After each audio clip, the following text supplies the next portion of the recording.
All right, on today's episode of Locked On Avalanche, it's all trades. We're in the trade season. What are the Colorado Avalanche going to do? Are they going to be active? Are they going to be quiet? In typical Avalanche fashion, we genuinely don't know. New episode of Locked On Avalanche coming at you. You're Locked On Avalanche, your daily podcast on the Colorado Avalanche. Part of the Locked On Podcast Network, your team every day.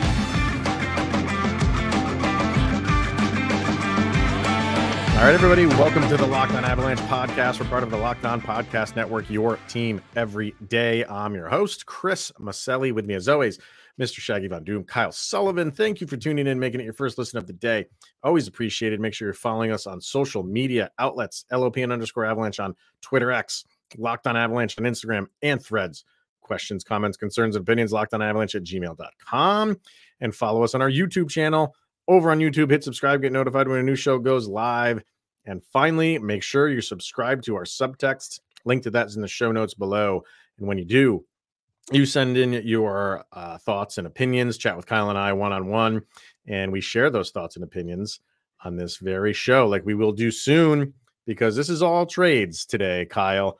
We are in the midst of the final push of the trade deadline season. And like I said in the beginning, like for the Avs, you would expect them to be active. A lot of what you're hearing from outlets around the league is other people are expecting the Avalanche to be active, but the Avs, we've seen it the past handful of years where they know what they want to do. They don't overpay, they don't overspend, and if nothing feels right, they're not going to pull the trigger. So while they're in a position to make some moves, they could, but on the other end, if they don't like what's in front of them, they'll just walk away and be fine. So it's a throw your hands up in the air season, trade season for the Avs right now. And you make a great point about how the Avalanche are usually quiet around trade deadline, but I would be a little bit more worried that might be the case if the Tomas Tatar move was already made, where they brought him in and said, no, this isn't working, and they instantly shipped him right back out the door. So it shows the Avalanche will make moves, and they have made moves so far, and they went out and got Zach Parise.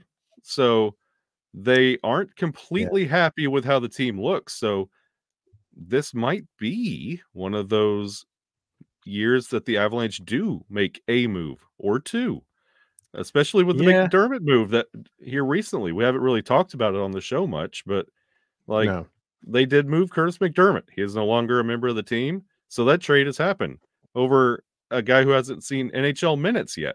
So it doesn't, and it's not so much like making difference to the team. They're wiggling up cap room for something, right? That's what the Avs have done so far this year. Is after during the season I'm talking about. In the offseason, they made their moves. We know about those. For the regular season, they shipped out Tatar. They brought in Parise. They traded McDermott, and that's a sneaky good move that they moved out McDermott for playing next to nothing. They pretty much freed up $1 million in cap space. Okay, now what you do with that, we'll see. Hopefully in the next couple days here. So it will be, I mean, you have your eyes on the Avalanche, and could they do something here? Sure. Could they not? Yep. Just as equally they could not. So we figured today, let's just go through just a bunch of players, guys that are on the radar, maybe guys that are not on the radar. And because that's the other part of the Avalanche. They always seem to do a move that you're not expecting, or a guy that you're hearing now. If you follow a lot of media outlets, you hear guys that are attached to the Avalanche, and we've talked about Alex Kerfoot, who's been attached to them. So and then what happens? They go and get a guy that was not even on the radar.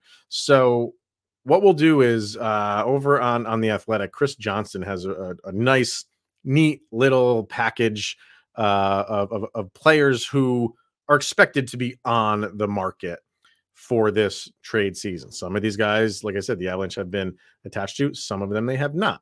And if you're watching over on YouTube, we're going to divide this up by forwards first, because 2C seems to be the number one thing for them. Goalies next, because backup goalie maybe is still something that they're even looking at with Annunen, even though Annunen's playing well. And then defensemen will do last. So anything you got to say before we get going on this stuff?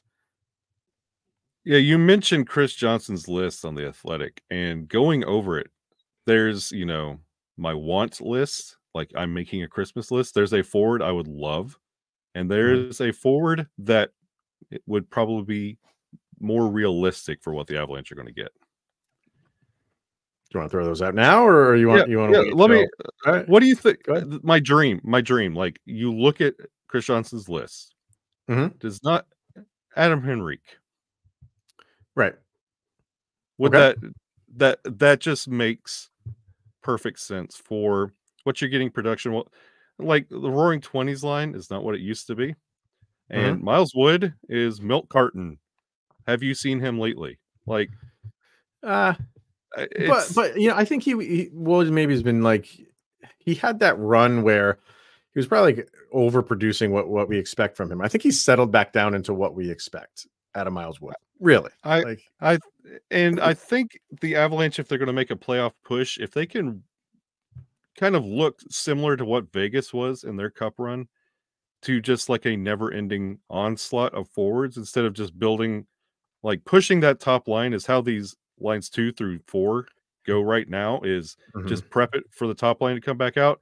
If you get Adam Henrique on this team, I think it would, especially with Val coming back, I think this would be just never ending. And then the fourth line, you take a breath, and then here comes the top line again.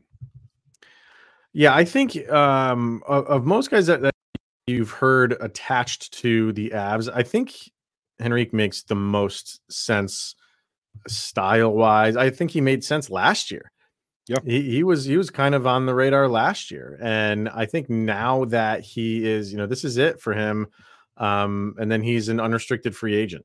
So the only thing that gives me a little bit of pause is that cap number. They got to do something with the cap number. They could not bring all that in. He's got, was it 5.83 AAV? And when you get traded at this stage in the game, there's prorated, the stuff that goes on. So I don't want to get into all that, but you'd have to get something there. And I know it would be money out. And again, I don't want to get into like what the deal would look like, because then we'll be here forever. But as far as making sense, 100%, I think that makes sense. And I think that the only thing with that is, does that shore up your 2C for the rest of this year? Yes. Doesn't do anything for next year. Nope. Unless you think you can sign him, because he's going to be 34, 35 years old. So it won't cost what he's getting now, I wouldn't imagine, if you wanted to resign him. But you are getting a 34, 35-year-old at that stage of the game. So it's short term. It's short. They just went out and got Parise at 39, so that's not going to bother them. But he's down on the fourth line, and he's fine down there. You're expecting Henrique to be kind of a big deal here for you. It solves a short-term problem, but the Avs don't typically like to do that. And I think you've seen all these other moves that teams are making. It force the Avs' hand? Typically, I would say, like, yeah, you might see the Avs go make a move to combat all these other moves that these teams are making to keep up with the Joneses. They don't operate that way, because we're going to be talking about the same thing next year, Kyle. We're going to talk about the same thing of teams making these short-term deals. And if the Avs want to do that year after year, they could do that. They don't like to. So yeah, I'm with you. I think Henrique makes a lot of sense, and maybe they do, kind of buck their traditional thinking for this one season and see how it goes. If that's too rich for your taste, if 54% on the faceoffs is too rich for you, go get Nick Dowd. Alabama boy, Nick Dowd. Yes. He's efficient. He's good at what he does. I know he's usually dancing around the third and fourth line in Washington, but he can provide. He's good. Yeah. I like Nick Dowd, and I think, honestly, the quote-unquote Avalanche effect for Nick Dowd, I think it'll work. I like that one. As far as his cap number, he's 1.3, so that's much more manageable. Yeah, he is a fourth liner, but you can never have enough depth going into a postseason. And guys like him, you could swap him out with someone like Kivi Rant. Like, I mean, Kivi Rant is nice and he's doing okay, but I'm with you on that. Dow doesn't solve your 2C issue either. But again, we're not just talking about guys that we're not just talking about 2C backup goalie and then that's it.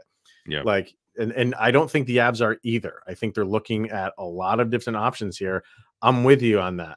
I like Dowd. I don't think he's getting utilized well in Washington.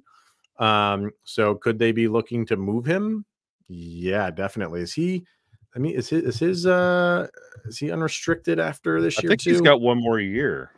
Let's see check that quick.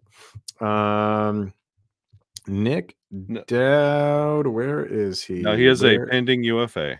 He is a UFA. Okay. So, yeah, those are definitely two good ones, I would say. You're hearing Alex Wenberg a lot right now, from Seattle, attached to the Avs. Not only the Avs, but the Rangers. And the latest that I saw was the Rangers maybe have taken the lead here on bringing him in. Thoughts on that? There's some people that feel like, yeah, he would be your 2C, and to me, it's like, okay, that's. I don't hate it, but I don't love it either. I just think that's more of a lateral move, if you ask me. Honestly, that's exactly what I'm thinking. So, like, we have a Wenberg at home. You turn and look at Rijo. Like, that's it's not really wowing me, and I'm afraid that anything Seattle sends us, they're going to put Tatar on his back and say, "Oh yeah, you forgot something," and we get Tatar again. Yeah, like he's a good player, but for the Avalanche, I feel they want their 2C to be a point producer. Yeah. And he's not that. Like he's good at facilitating. Like he's good defensively. Doesn't seem like really turn the puck over a lot. So like he'll give you maybe like good transition game, but for what he provides at a center, no matter where he is in the lineup, I think the Avs just want more point production out of a 2C. And for him, it's like, I don't really feel like you get that. No. So I don't think it would be a downgrade, but does that put you over the edge? No. And I think a lot of people are looking for the Avs to make a move at that position to shore it up. Like a guy like Henrik does that. Wenberg, to me, I don't think so. I don't think he really does that. Nope. No, it'd be the equivalent of the Nick Dowd move. That's not addressing your 2C. It's nice to have, but it's not your 2C solution. No. Frank Vetrano's on here. He's kind of high up on this list, and someone that I didn't really put much attention to, and I don't know how much. You always think that Anaheim is in sell mode right now. I don't think this would be a bad move. What do you think of Frank Vetrano? He's got $3.65 million. Again, that's something that you could make work, especially with a team like Anaheim, who would probably take in some salary. He's been pretty good the past couple of years. So he's having a great year this year, and it would be nice. And honestly, if he became a member of the Avalanche, like, I would be thrilled, but I don't know. It's one of those, once this team's completely healthy, and the team's already talked about, Landeskog is on course to make a return for the playoffs. When we get to the playoffs, then we have this really difficult conversation on who's actually playing tonight. So, as far as like, and with Vetrano, I think why he might have some appeal to the Avs is he has another year left on his contract.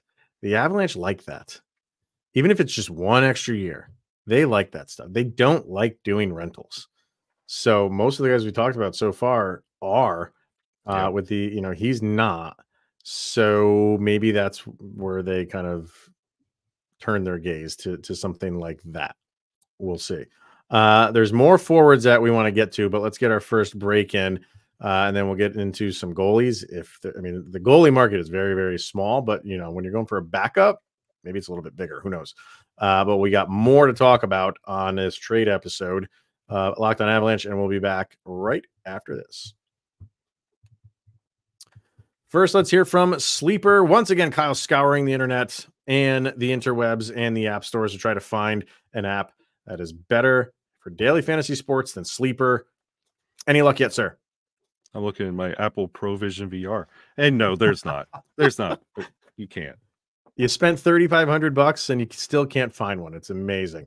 So we want to remind you that you could win big by playing daily fantasy hockey on Sleeper, the official daily fantasy app of Locked On Avalanche, sure, and Locked On NHL Network. Sleeper is our number one choice for daily fantasy sports and especially daily fantasy hockey, because with Sleeper you can win 100 times your cash in daily fantasy hockey contests. This is where I come to you, sir. Who do you got as your daily fantasy sleeper for the Avs and the Red Wings? Eventually, it's going to hit. Val Nichushkin's coming back, and let's hope. Let's go with the sleeping giant for sleeper pick, Val Nichushkin. So to win 100 times your bet on Sleeper, you can bet guys like studs, like Val Nichushkin, who will record more or less than their sleeper projections for things like goals, assists, saves, plus, minus, and more in a given game. So use the promo code LOCKEDONNHL and you'll get up to a $100 match on your first deposit. Terms and conditions apply. That code is LOCKEDONNHL. See Sleeper terms of use for details and locational availability. We're also brought to you by Robinhood. And did you know that even if you have a 401k retirement, you can still have an IRA? Robinhood is the only IRA that gives you a 3% boost on every dollar you contribute when you subscribe to Robinhood Gold. But get this, through April 30th, Robinhood is even boosting every single dollar you transfer in from other retirement accounts with a 3% match. That's right, no cap on that 3% match. Robinhood Gold gets you the most for your retirement thanks to their IRA with a 3% match. This offer is good through April 30th. Get started at robinhood.com/boost. Subscription fees apply. And now for some legal info. Claim as of Q1 2024, validated by Radius Global Market Research. Investing involves risk, including loss. Limitations apply to IRAs and 401ks. 3% match requires Robinhood Gold for 1 year from the date of the first 3% match. Must keep Robinhood IRA for 5 years. The 3% match on transfers is subject to specific terms and conditions. Robinhood IRA available to U.S. customers in good standing. And Robinhood Financial LLC, member SIPC, is a registered broker-dealer. All right, let's continue on with forwards here. Who was the last one we had? Frankfurt, Toronto. Who else? So a guy that I have talked about here and there throughout the season that I really liked, and I feel like his name has kind of fallen off, but it could be one of those things where maybe it works some magic. Morgan Frost.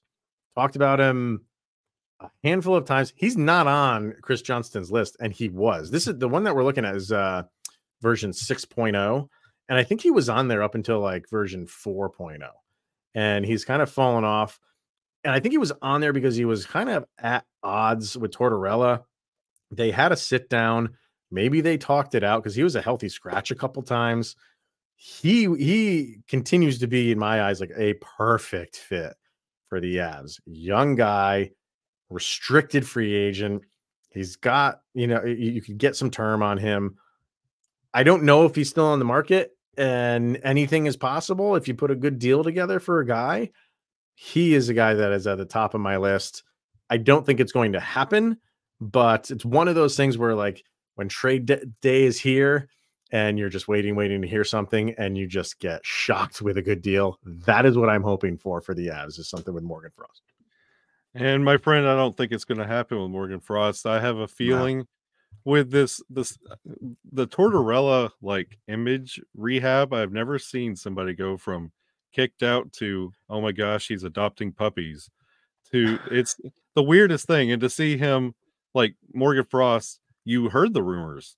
You saw him on Chris Johnson's list, and then it just kind of disappeared. He had that little conversation, and then it's quiet. So maybe he's part of their plans going forward. Maybe Torts likes what he sees in Morgan Frost, and we'll never see him in burgundy and blue. But if he does somehow become a member of the Avalanche, that'd be nice. That'd be wonderful. But I don't know if he's available anymore. Yeah, it's a big question mark. You don't hear it a lot, but again, anything is possible.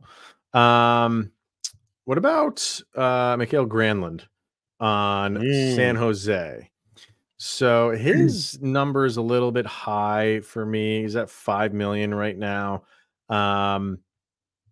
He's playing on the top line for the Sharks, but that doesn't really say much. But he's doing okay there. There's not much you can write home about the Sharks for this season, but he's okay. Does it make sense for the Avs? Again, he's got a year left after this year, so maybe. I just don't like that deal. I don't like the money. I don't like how that looks. It just, yes, he's nice, he performs, but $5 million, there's a couple other names you could make a stronger case for that kind of money. What about Dominic Kubalik on Ottawa? So he is, that's money that you can be okay. He's at $2.5 million. I think that's something he can score. He can score, and that's what the Avalanche like. They want you to be able to score. Kubalik could be that guy. This would be one that's kind of maybe like under the radar, and you haven't heard them connected to the Avalanche at all. But again, that means nothing in Avalanche circles. If I'm kicking the tires in Ottawa, Kubalik is not the name I'm looking for. Why is that? There's another name that will be coming up a little bit later. Oh, okay. Really? All right. I don't know. I think it could be a sneaky good move to bring. He's only 28 years old. I don't know, man. Again, haven't really heard a lot of it, but could be okay. We have to bring up Trevor Zegras because you're here. He's on this list. Actually, he's the last forward on this list, which means like it's doubtful. I've never seen this happening this year of Anaheim wanting to get rid of Trevor Zegras. You would absolutely love it. I don't think he fits anything of what the Avs like to do. I don't care what you have to say, Chris. I see this every night in my dreams. Of course this is going to happen. This is possible. He hasn't played a game since January 9th. But no, this will happen. Perfect. This will make me this is going to solve everything. And they're going to bring Nas back and I'll have my super dream team. No, it's not going to happen. No, I just don't think it could happen in years to come. But this year, it doesn't make sense. Yeah, like you said, he's hurt. So you're getting a guy that you don't have. They even said when he's available to come back? I haven't heard. Or no, I haven't heard anything. So, he hasn't texted me in a while. So out of the forwards, who's kind of like, I mean, I know you mentioned Henrique and Dowd. Those are your top guys that you'd like them to go after. Any of the other ones that we talked about that you'd really like to see? It's just with the Avalanche and their money and the situation and what this roster looks like. If everybody's playing to their potential, and when you're having to put a roster on the ice every night, like Henrique just feels like your swing move, like we're committing to a playoff push, and Nick Dowd just feels like your economical addition, where you're still positioning yourself to make another move. Which there are other names we'll be talking about, but I just feel like those are the two names. If you want to make your swing, go after Henrique.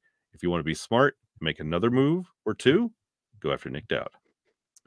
Yeah, I think Henrique is kind of like the no-brainer of who would fit. To make it work is another thing. In terms of like a deal, we'll see if that happens. I wouldn't mind Vetrano. Would not mind him. And call me crazy, but Kubalik could be okay. Really could be okay. I would be all right with that. Let's switch over to goalies. This might be a short conversation because there's not a ton there, especially on this list. He does his Markstrom up here. He's got Markstrom as his second overall on this list of trade possibilities or players that could be traded. that's not going to happen for the Avalanche. Let me ask you this. I mean, we talked about it yesterday with Anderson, just his recent play has been good. So do you feel like they're still in the market for it? Or do you think that's Juice he's ride the hot hand. You have Georgiev resting and recouping, and you have Prosvetov tearing it up in the AHL. I think the Avalanche are sitting okay currently right now. but going into the playoffs, because you can carry the extra goalie, right, in the playoffs. So do you want your two goalies with you to be Annunen and Prosvetov? Two young guys that are just kind of, I don't know. Cross your eyes. It's basically Francouz and Eustace anyway. No, like, I mean, Francouz he was huge in that year they won the cup. They needed him. So would they want to put that much pressure? If something's going on with Georgiev, if he's not playing well, God forbid he gets injured, you're turning to those two guys. That's a lot. That's a lot of pressure. So I think they could be in the market still for it. We'll see. But the two guys that are on here, Kaapo Kähkönen, another guy from San Jose, and Jake Allen, who rumors were swirling about a week or two ago that something was in the works with the Avalanche and Jake Allen, and they were just trying to figure out details.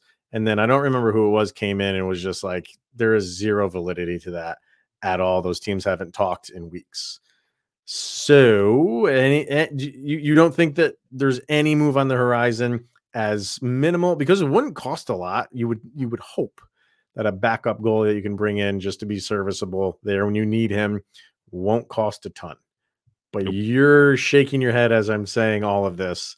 You feel like the Avalanche are set with what they have. Yeah, because if they were going to make a move, they would have done so by now. And especially with the way Eustace has been playing, why? You basically have your 1A, 1B with the current play. As you're listening to this recording, the goalie position right now is okay.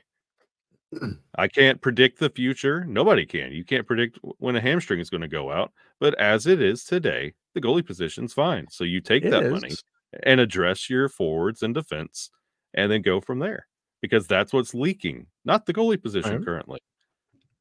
Right now, it's okay. Are you confident? And if you had to turn to Justus Annunen, Game 7 of Round 1, are you comfortable there this year doing that?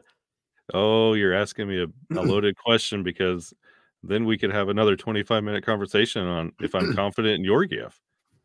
I'm equally as not confident and confident in both, and I've seen more of one and less of another, and I'm on the same level of confidence with both. I mean, if that is the situation, it's like, I mean, I would have to turn to Georgiev in that situation. You would have to. I would. I couldn't put that much pressure on Anderson in year 1, and he's got 10 games under his belt. It's tough. Apparently, it's a tough ask. Is a lot of pressure for Georgiev. It's a tough ask. Tough ask. Yeah. So, yeah, I don't really. If there is a move there, I don't know who it is at this point. I think they had a lot of interest in Marc-Andre Fleury, and then when Minnesota shut that down, he's not going anywhere. I think the dreams of a backup goalie to his level just gone out the door. So if they do get somebody, it's just somebody that I am just not even dreaming up right now. And we'll see. We'll see if it happens. All right, let's get to defensemen, and then we'll get to some subtext comments and guys who could be going out the door to make any of these deals happen. So kind of a beefy episode today of Locked On Avalanche, but why not? It calls for it. So we'll do all that coming up next. First, we're going to hear from Indeed. No matter how the last game went, anytime you take the field, you've got a shot at greatness. Give your team the best shot at winning by recruiting more MVPs with Indeed. Because if you're hiring, then you need Indeed, because it's the hiring partner where you can attract, interview, and hire all in one place. And Indeed is only job site where you're guaranteed to find quality applications that meet your must-have requirements, or else you don't pay. Instead of spending hours on multiple job sites hoping to find candidates with the right skills, you need one powerful hiring partner that can help you do it all. Indeed partners with you on every step of the hiring process. Find great talent through time-saving tools like Indeed Instant Match, assessments, and virtual interviews. And with Instant Match, as soon as you sponsor a post, you get a short list of quality candidates with resumes on Indeed that match your job description, and you can invite them to apply right away. Plus, you only pay for quality applications that meet your must-have requirements. So start hiring right now with a $75 sponsored job credit to upgrade your job post at Indeed.com/lockedon. Offer is valid through March 31st. So go to Indeed.com/lockedon. Claim your $75 credit before March 31st. Once again, Indeed.com/lockedon. Terms and conditions apply. And if you need to hire, then you need Indeed. All right, let's move over to defensemen before we get into who could potentially be shipped out if Avalanche any deals were to be made, and our subtext people as well. You have a smirk on your face. I do. Go ahead. You can start this thing off. Who do you got? Again, I have my swing for the fences, and then I have my economical. Okay. Everybody buckle up. Oh, boy. Should we kick the tires on Matt Dumba? Oh, God, no. Please, no. Nope. I've never liked that guy's game, ever. In my eyes, like he is one of the more overrated players in the league. And I know he's got a side of him that the Avalanche would like, in kind of that, rough around the edges. He'll give you some attitude, which the Avalanche don't really have. I fully admit that the Avalanche don't really have a guy like Matt Dumba. But what else does he do for you? Like he's almost like he's like a Curtis McDermott that gives you a little bit more. Like the threat of Curtis McDermott taking your head off is always there with Matt Dumba. Dumba will go a step further and actually do it. And some teams like that, I don't. I don't feel like that's like this whole Rempe thing on the Rangers. From a fan standpoint, it's fun and exciting to talk about. It doesn't do you good game after game to be doing that stuff. And Dumba makes some dumb moves every once in a while. Not to have a pun or anything like that, but God, I hope not, Kyle. Man, I really, really hope not. He's better offensively than anything that Curtis McDermott ever dreamed of being. He's a good skater. He's annoying. And we only have, 19, 20 games left? It's not like he's going to torpedo the season. And with a completely healthy decor and carrying Sam Malinsky, we're not going to rely on Matt Dumba, but it's going to be nice to have Matt Dumba. I mean, if you want someone around just so nobody messes with the Golden Boys, sure, but I just feel like that hurts you. Like the Avs are not, they don't need someone to be hurting you all the time. Well, then all the time. Yeah, go ahead. My economical, and Chris, we talk about this man every year. And if you're going to Ottawa, why are we not going after Chychrun? I'd love it because I think he's awesome. Yeah. But they just signed him, right? They just signed him to a deal. I think it was a pretty good deal. Yeah, $4.6 million. And if I'm not mistaken, before recording, if I'm not mistaken, I think he was scratched for trade-related purposes. So this would be the year, Chris. Like, this would be the year to bring him in. Because you're getting term. You're getting a lot of term here. Let's see. He's got less than I thought. He's got this year and next year. I thought he had like another year after that. So you're getting this year and next year, and then he's an unrestricted. The thing with that is, it hasn't really worked out in Ottawa for him, but he's good. So who's it work for in Ottawa? Yeah, right, exactly. So Ottawa's going to want a pretty good return for him. And this is where we get into, like, if you're not, what are you giving up? What do you get? Like, is this, they want a Bo Byram for him? Like, what's the point in doing that? I don't know. That's a tough one. That's a tough one for me because I like him a lot. But I don't like what you would have to give up to bring him in. And because I don't feel like Ottawa, sure, Ottawa, they'll always take prospects and stuff like that. But I think Ottawa's in the same boat as like Arizona and Detroit was last year of like, we got to move this forward at some point. And Ottawa they thought they were going to move it forward at this point. So they're not going to reset. They're not going to reset again. They're going to say, we want guys now that are going to help us next year. We don't want to go through this. You're going to give us prospects that we'll get in another 2 years and draft picks that we'll get in even 3 or 4 years. If you're taking Jacob Chychrun from us, which hasn't worked, you're giving us guys that are NHL ready now. So that's my concern with bringing in Chychrun is like, you're going to have to give up some guys that are important to your team today. What you're getting in return is someone that could really help you, though, because he's really, really good. But see, we also, and like there are players that I would easily give up today, knowing what the Colorado Eagles look like, and there's still a Riley Tufte out there. Everyone, like, things aren't as terrible if we have to trade away a Ryan Johansson, a Bowen Byram. It's not going to. You talk to me about who's coming in, but I'm not as ironclad on those names as I used to be. That's why I feel like on the defensive side of things, if the Avalanche address this, I think it's just depth stuff. Yep. I'll get these two out of the way just because they're old members of the Avs. Eric Johnson is not coming back. He is on the market, and I know if you hear he's on the market, people are going to want him back. He's not. He's not coming back. They could have signed him if they wanted to. He didn't want to go anywhere. But I think that ship has sailed. He's an all-timer. He's never coming back.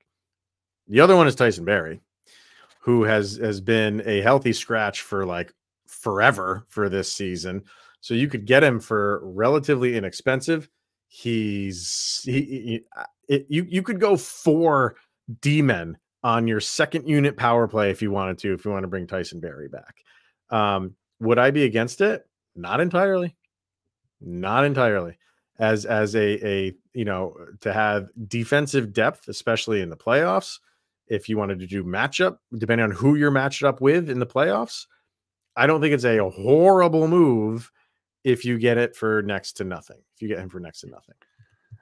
Personal bias aside, you can't bring Tyson Barrie back because we can't celebrate Cale Makar becoming the best defenseman with all these stats, and you're bringing back the guy that he's surpassing in all these categories. That's the only reason why you can't bring Tyson. I think even if you were to bring Tyson Barrie back and he was playing 20 minutes per game, he's still not catching up to what Cale Makar's got. And I think that is a massive reason. His cap number is a huge reason why that this likely is not going to happen. He's making way too much money. And Johnson had a good point about they might not retain salary. They only have one more retention spot on their cap. So are they going to put it towards Tyson Barrie? Not likely. So it's not going to happen. And I never really felt like those two were linked.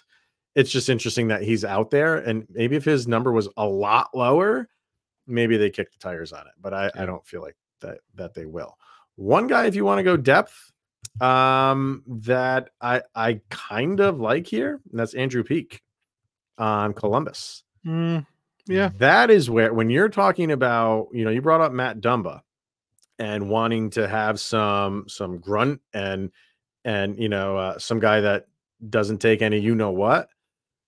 That's a guy that you want to bring in if you want that. You lost Curtis McDermott, and we can talk all day about if Curtis McDermott really did that for you as the year went on. you could definitely get that in Andrew Peak, and his cap number is a lot less too. He's at $2.75 million. So retain some money, ship some money out the door. It wouldn't really hamstring you. And he's a depth guy. You can put him down there on that third pairing. It could be something.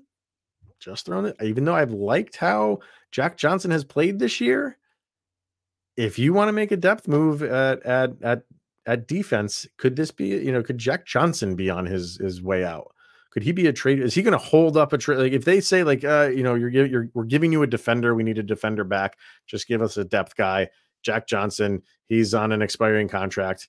We'll take him. Are the Avalanche going to say no to shipping out Jack Johnson to bring in someone that's younger and has some grit to his game? They've already let him go once. Yeah. Right. And Peak is 25 years old. And what's Johnson? 36? 37? Dog years. So, yeah, I think that could be one, maybe like an under the radar one that maybe they go after that. We shall see. All right, let's go about, let's quickly, who could be on the market for the Avs going out, right? Because we talked about all these players and potentially coming in. And like I said, we could have a 3-hour show on if we really wanted to break down deals, money going in, money going. It's just, it gets so convoluted. And I think that's boring for a lot of people. I think people just want to hear the names, who could come in. Oh, that's exciting. And who could go out for any particular deal. We've thrown out Byram. Ryan Johansson is probably going to be, in the eyes of the fans, included in any deal that the Avalanche make. I threw out Jack Johnson as a possibility if that's what a team wants in return. We can have the conversation around Sam Girard. Even though he's having a great year, you also have to. He might be having a great year, but that money could freeing that up could help us. So, I mean, it's not going to break my heart because again, you have Sam Malinsky and you have other Eagles that could come up. And whoever you're bringing in for Sam Girard, you can have that conversation. So Sam Girard would be one. Ryan Johansson, 100%. The rest of that forward core, past Ryan Johansson, like in that bottom 6, you're not getting a lot of value. No, and it'd be like depth for depth. So, maybe like Kiviranta is on there or something. Not saying like I want to get rid of him, but, again, that's one of those things where it's if a deal that can make you a little bit better. And when you get depth guys, it's kind of what you're looking for. Just don't make us worse. And they say they want, Kiviranta, you're going to hold it up because of a guy like that. I'm not trying to say he's, not trying to come down on the guy, but that's just the business side of things. So someone like him could be in the mix for a deal. If it's not Nate, Mikko, Drouin, Val, Wood, Colton, we could have a conversation. Okay. I don't think O'Connor's in any deal. O'Connor's not in any deal. Is he the forward version of Sam Girard? No.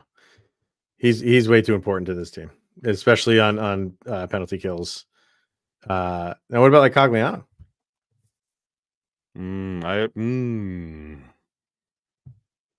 I would take LOC over Cogliano. Oh, I would, yeah, definitely. So, yeah. If again, talk to me about what's coming in. What about your prospects? This is where it gets interesting for the Avalanche because they're very top heavy with prospects. Any list that you see that ranks teams prospects throughout the league, they're really at the bottom of it, like the bottom third, 20 on down, and 20s being nice.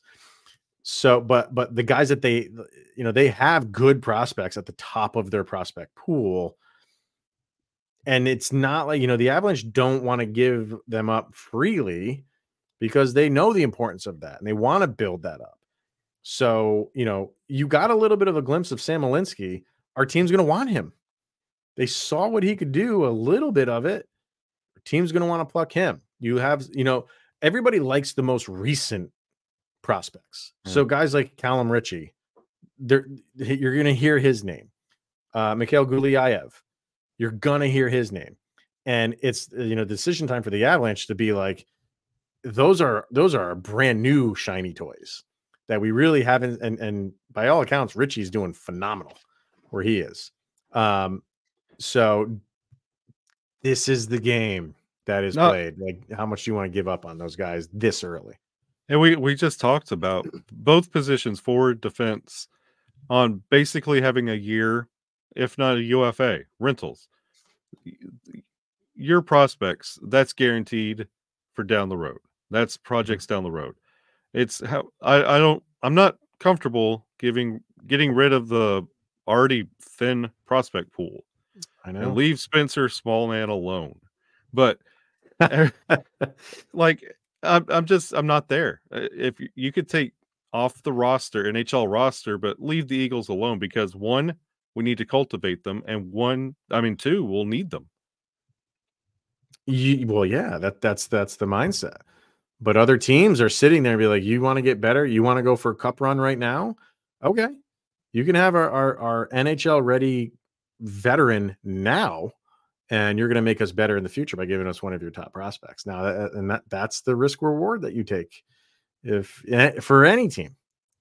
So it's the interesting side of it, Kyle. We'll see how it goes. Would it surprise me if the Avalanche have to give up something like Barons is on there? You haven't seen him yet. They're excited about him. Yeah. Sean Barons at Denver U, they're excited for him. Teams do their homework. So we'll see. I don't want to get rid of any of those guys, but sometimes we overvalue our own prospects. Every fan base does that. So we'll see. All right, let's get to subtext. There's a couple comments here on subtext. And then we'll kind of wrap things up here. So here's Vargar. I knew he was going to comment because he loves this stuff, maybe even more than I do. So he's got 3 different solutions here, all for the 2C. And he broke it down into possible, unlikely, and crazy.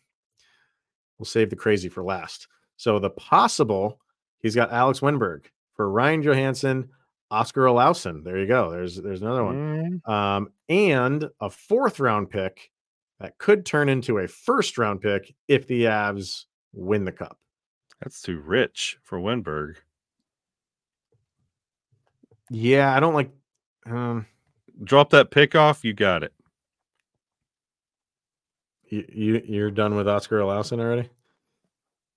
You got 2C. Yeah. Is Olausson helping us in our 2C? Well, he's hurt too. He's out for the year. Well, bye-bye. He just had surgery. He's done. So that's definitely for future stuff. So I don't think it's horrible. No. I don't think it's horrible. I don't like giving them a 1st rounder. I don't know. I have a thing for 1st round picks. I just feel like they're gold. Even though the Avs struggle to draft, I just like them too much. We already gave Tomas Tatar, so come on. That's a down payment. His unlikely, he says, Bo Byram for, here we go, Morgan Frost. I do love Byram, but he hasn't developed as I had hoped. With Makar, Taves, and Gerard signed long-term, he could be expendable. I'll do it. I don't know if that's a 1-for-1. I mean, it could. It could be, really. Because it's like Byram's looked a lot better lately. He's looked a lot better. And Frost is he's just, I think Frost, we talked about him earlier, obviously, but I think if he's in a different situation, I think you'll see a lot more out of him. Mm-hmm. And I think Colorado would be a great situation for him. It's just, you get attached to a guy like Bo Byram and you don't want to just see him walk out the door just for one guy. But I'll do it. I don't know. You would do it. Okay. And here's his crazy one. Callum Ritchie, Sean Barons, and a 1st round pick for your boy Trevor Zegras, and a 2nd round pick. So that one I don't like. at all, Vargar. I'd give him. I don't like that one at all. He did that just for me. I'd give him Bernie too. Yeah. The only thing that I don't mind here is the first round pick for the second round pick, although he has Boston in parentheses, so they must have Boston's first round pick. I don't like that part of it. I wouldn't mind the first round pick for Anaheim's second round pick because those two won't be that far apart. You would hope. Be a late first round pick for an early second round pick. That would be okay. But I don't want to give up on Callum Ritchie or Barons and a first rounder for Trevor Zegras, who not only is hurt, I just don't think fits in to the Avalanche system. I don't. So not only is that crazy, Vargar, it's insanity. It's crazy. So crazy. It just might work. That's what he meant to say. No, it is not going to work. I will not discuss this any further. We're moving on. Easton, let's see. 2C. Here's one that we didn't mention. Go get Yanni Gourde. Yanni Gourde, and then he goes on. Casey Middlestat is one that we didn't mention, or Dylan Strome. Now there we go. I'd be willing to give up picks paired with anyone or multiple of the following: Ben Myers, Sam Malinsky, Mikhail Gulyayev. I threw Riley Tufte in there. I don't think Tufte's at the level of, Malinsky or Gulyayev in terms of potential. Also, do not care if we lose any of these prospects to dump the Ryjo salary. He goes on, but I'll stop right there and your thoughts on that. So yeah, he throws out Gourde, Middlestat, who he's probably going to get traded by Boston, and I wouldn't mind him here. But that is a pure rental. I do not feel like you're gonna have to give up a pretty penny to get him, and I think he's out of your cap space going into next year. So it'd be nice, but I don't know. I think that they're gonna want a lot. Buffalo is in that mode of like, give us a lot. Give me Dylan Strome. Yeah, that wouldn't be bad. It wouldn't be bad. Maybe we'll go after Sean Walker as a right-handed defenseman. That's not a bad idea, but what are you giving up? Yeah, I like what we have over Sean Walker. I think if we aggressively solidify 2C for more than the year and find a cheap option for D depth, we can make a deep run with Val coming back, Kovalenko coming, and we have Chris Wagner and Olaf as 4C. And if Captain Dad is able to come back, we'd have so many forwards. That's the other part that the Avalanche are taking into account here. Kovalenko should be on the way soon, but he is young. You have no idea how that's going to go. The Landeskog thing seems to be on track. We'll see how that goes. He threw in Chris Wagner there. Again, he's doing okay, but that he's doing what a depth guy should do. So, and Val is right around the corner.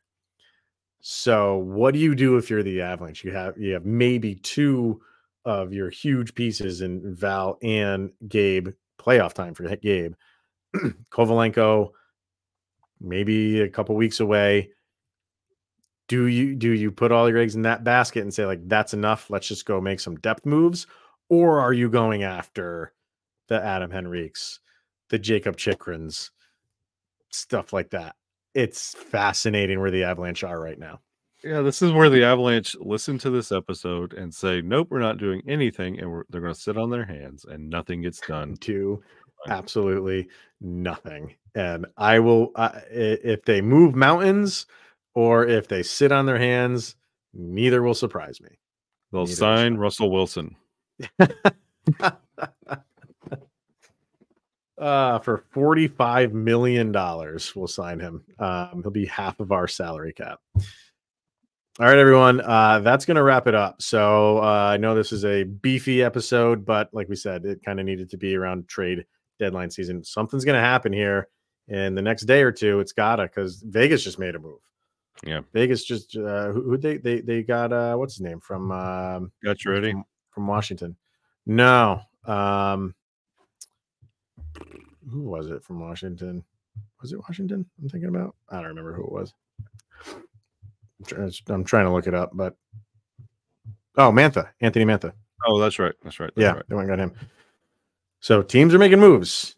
Are the Avalanche around the corner? We shall see. That is going to wrap it up for today. We will be back tomorrow. Will Val return against Detroit? We'll talk about that and the game itself. Kyle's sold on it. He's sold on it. So, all right, everyone. Thanks for tuning in, making your first listen of the day. Always appreciated. He is Mr. Shaggy Von Doom, Kyle Sullivan.